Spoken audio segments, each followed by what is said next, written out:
Hello there, everybody. This is Alex from Hardcore Guides, being my guide for Uncharted Drake's Fortune on Crushing Difficulty. Today we're doing Chapter 2 entitled The Search for El Dorado.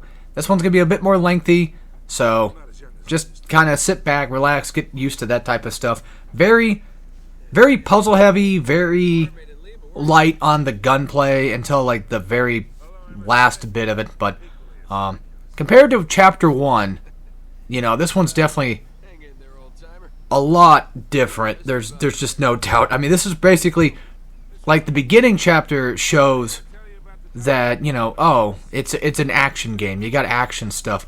You know, they're going to teach you the cover system. They're going to teach you how to shoot. They're going to teach you about combos and stuff, which, again, I want to make sure that people know I probably won't be doing a lot of combo stuff, especially if I ever get to brutal mode, because combo things for me, even though you do get ammo back from doing a brutal combo, which is great, a regular one does not work in that way.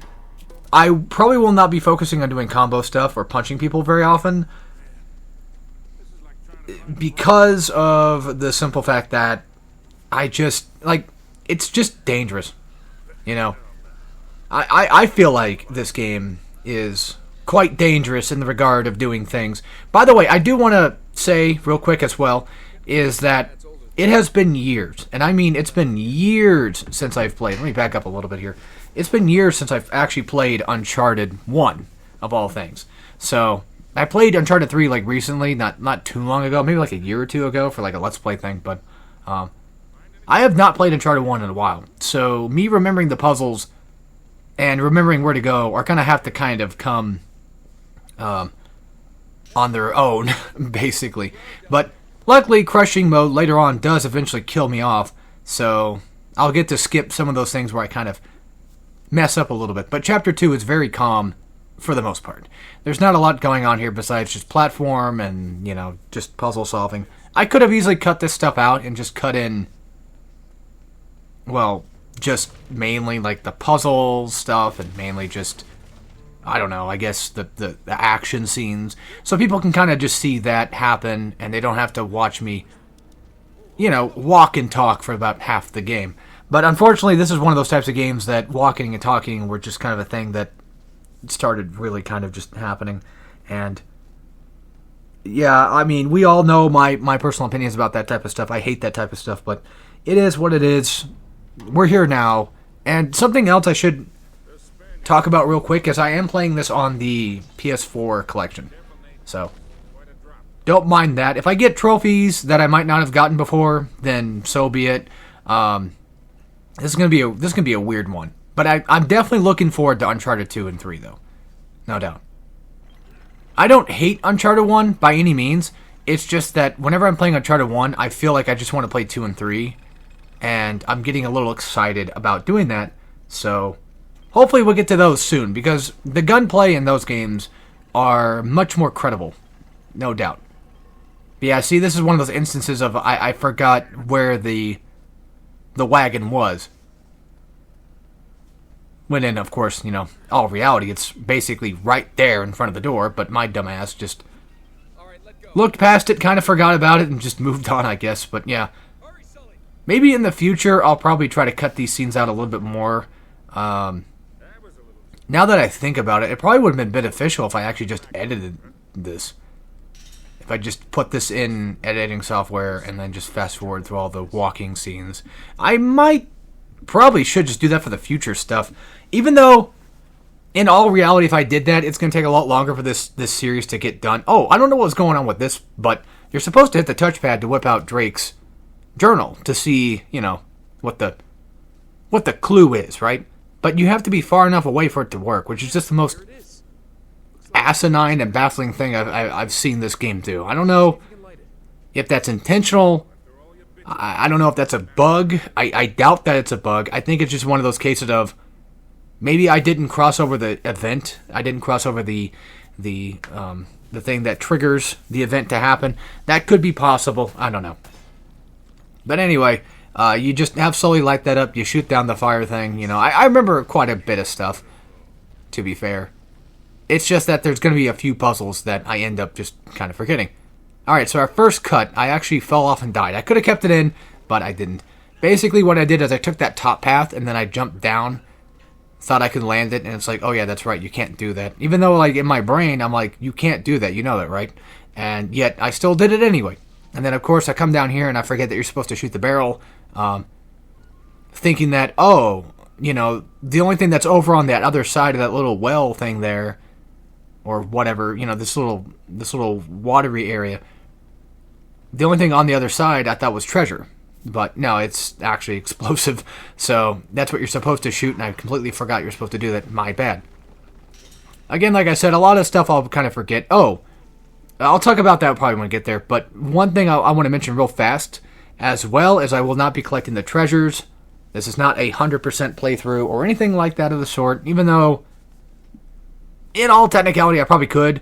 But, you know, I don't remember much of the game. I keep saying and I keep saying like a lot. I think I don't know. I think I'm running out of stuff. Also, just please ignore my squeaky chair. I don't know what's been going on with that recently. It's been squeaking like hell, like crazy. I mean, it is getting kind of old, and that could be potentially a chance or a cause for that. And plus, I've been kind of sitting up in it instead of kind of, you know, laying back with it. But real quick, let's talk about other stuff, I guess, because nothing's really inherently going on besides Puzzle Room. And the puzzle in question, it's just 1, 2, 3, 4. You just click on whatever thing happens to be the first one, and then you go in that order, and there you go. I used to, as a kid, remember the order, you know, pretty well. But then, as I've gotten older, I kind of forgot it. But it's basically cog, guy, spider, and then mask. And there's your spider, there's your cog, and there's our mask. So that's the puzzle.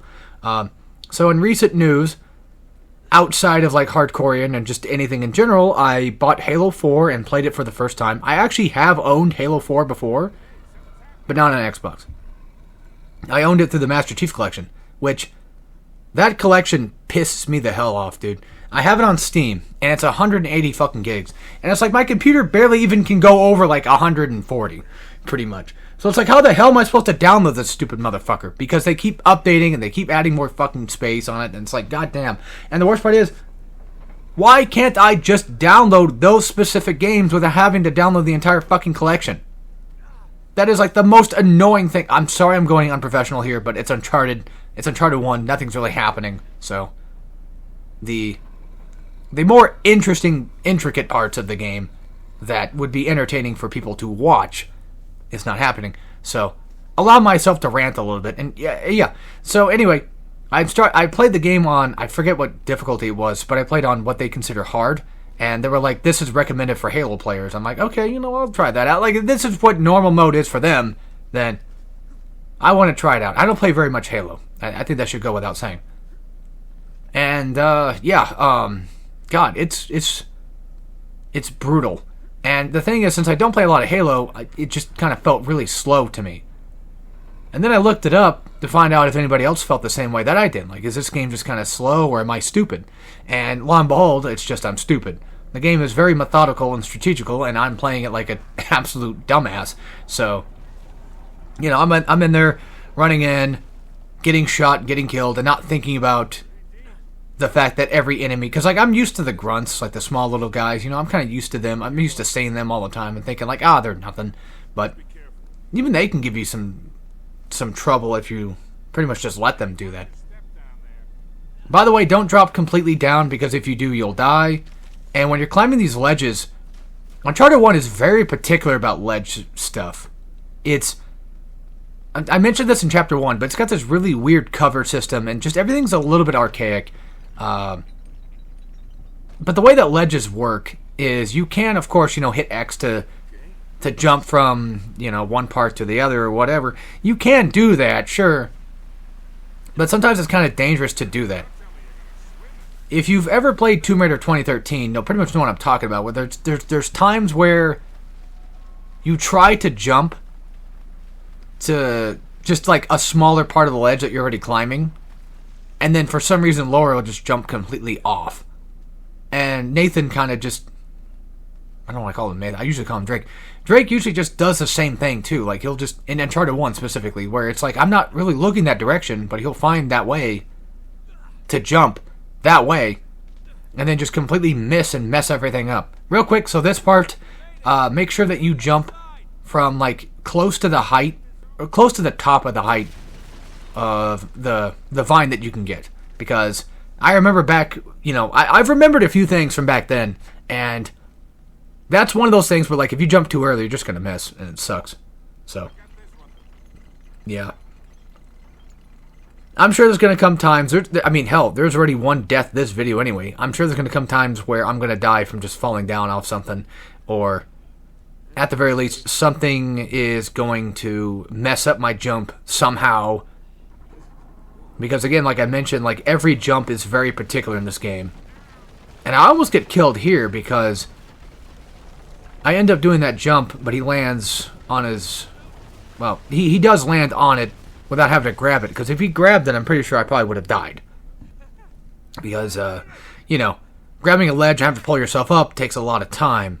And when that happens, well, you're kind of screwed. And then here I'm just kind of not paying attention. I'm just walking forward, so ignore the wall walks, I guess. Yeah, there's going to be a long bouts of stuff, because some of these chapters are kind of long. I don't remember any of them going over like 20 minutes. I don't think that any of them probably go that far. And the game is like 22 chapters long, so it's a relatively decently sized game. Not too short, not too long. Maybe 7 to 8 hours. I don't remember that offhand. I think also there's a treasure up there you can go get. But like I said, I'm not getting the treasure for this run. I apologize for those that want to see that. But if you do want to see me do that, I should have an Uncharted 1 Let's Play that had 100% treasures, I think, back in the day. That would, of course, be on, Turd Monkey 1497, so there's that. Now, real fast, when you get up here, you're going to end up going straight into Chapter 3. And the way that I like to have these things kind of set up is to where I can have the thing, the chapter name show up. So you might see this same clip in the next episode, possibly. So anyway, thank you all for watching, and as always, take care, everybody.